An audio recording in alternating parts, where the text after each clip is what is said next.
Welcome to today's Explainer. We are diving into a really fascinating intersection right now. We're going to look at exactly how consumer solar technology, the hardware sitting right on top of people's roofs, actually integrates with the highly technical, incredibly dense rules that keep our massive macro-level power grid stable. We are unpacking the brains and the rulebook of modern solar energy. Let's get right into it. But first, a quick pop quiz to get us started. What is the absolutely most critical component of a solar panel system? Now, if you asked 100 people on the street, almost all of them would instantly picture those big, shiny photovoltaic panels soaking up the sun. But I really want to challenge that assumption today, because the truth is, the panels, they just collect the raw materials. The real magic, the heavy lifting, happens somewhere else entirely. So here's our roadmap. We are going from residential hardware all the way up to dense utility-scale regulations. We'll be covering 1. The brains of solar, 2. Meet the smart inverter, 3. The grid's rulebook, 4. Regulating grid voltage, and finally 5. Ensuring power quality. All right, Section 1. The brains of solar. Power generation basics. Picture this. The sun is beating down on those solar panels, or photovoltaic cells. They absorb that light, and because they're designed with these specific semiconductor layers of crystalline silicon, the solar energy basically bumps electrons loose. As those electrons bounce around and move between the negative and positive layers of the panel, they generate an electric current. Boom, power. But we've got a bit of a massive problem here. You see, the current generated by those panels is direct current, or DC. That means the power flows in only one direction. But the vast majority of the appliances in our homes, they run on alternating current, or AC. If you try to pipe that DC power directly into your house, your appliances simply won't work. It's a huge translation issue. Which brings us to Section 2, Meet the Smart Inverter, solving the AC/DC problem. So how do we fix this? Well, today we essentially have 3 main hardware choices. First up, string inverters. These are the most common, super cost-effective, and they group several panels together into one central string. Then you've got power optimizers. These sit at each panel to condition that DC power before sending it to a central inverter, which is totally brilliant for roofs that get a lot of shade. And finally, micro-inverters. These little guys actually do the whole DC to AC conversion right there on the back of each individual panel. Okay, so what do these modern smart inverters actually do on a daily basis? Step 1, obviously, is converting that unusable DC power into usable AC power. Step 2 is maximizing the power output. They're constantly tracking the array's voltage to find that absolute peak performance level. Step 3 is where it gets incredible. They interface with the larger grid using two-way communication, instantly reacting to frequency and voltage changes. And Step 4 is ensuring safe operation. For example, these inverters are programmed to identify material degradation and immediately switch off to prevent dangerous electric arcs. They are, for sure, the true guardians of the whole system. Moving right along to Section 3, enter the grid's rulebook, connecting to the EPS. Before we dive deeper, we need to learn a foundational industry term.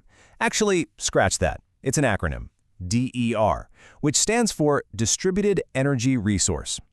A DER is what bridges the gap between my home solar panel and the massive utility infrastructure.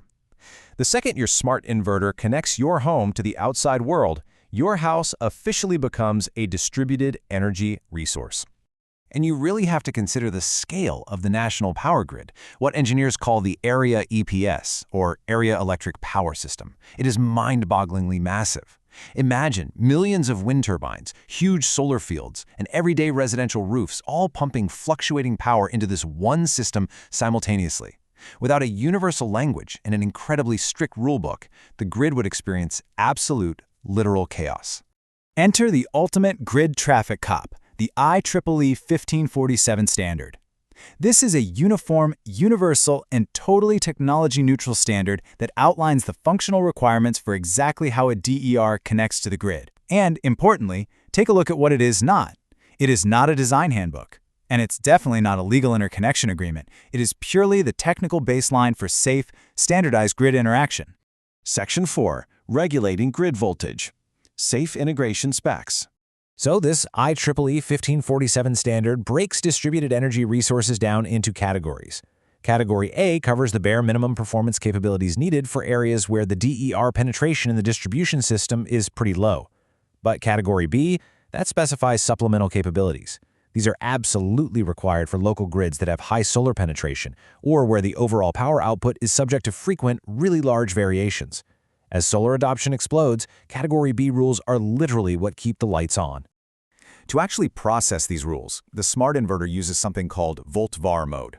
Instead of just passively throwing power over the fence, it actively manages it. Using upper and lower deadbands, which are essentially allowed safety margins, it constantly uses math to stabilize the larger grid system in real time. It does this by automatically adjusting reactive power based on whatever the changing grid voltage is at that exact moment. And for all those active calculations to actually be effective, speed is everything. When an area EPS operator requires a DER to maintain a constant reactive power, the maximum response time for that smart inverter cannot exceed 10 seconds. Less than 10 seconds. That just proves how incredibly dynamic and active these everyday consumer devices have to be. Finally, Section 5, Ensuring Power Quality, Strict Emission Limits. Look, dirty power destroys equipment, plain and simple. Therefore, the standard sets incredibly strict emission limits on things like power flicker. And flicker is exactly what it sounds like. The subjective impression of fluctuating luminance, literally lights flickering in a house. The rules dictate specific limits for both short-term and long-term voltage flicker. The standard also strictly caps harmonic current distortion, just to ensure the wider grid doesn't get polluted by bad power signals. Which brings us to the ultimate safety backstop, 138%.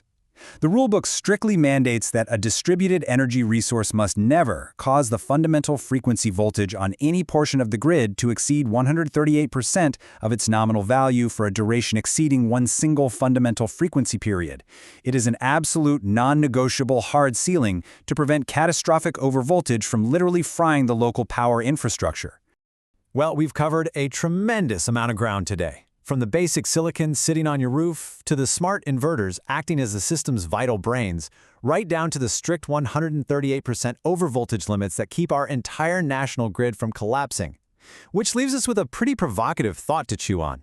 As these smart grids continue to rapidly evolve, how might your everyday home appliances, your smart fridge, your HVAC system, interact directly with these national energy standards in the future? The line between consumer device and critical grid infrastructure is blurring every single day. Thank you so much for joining me for this explainer. Keep wondering, keep learning, and I'll catch you next time.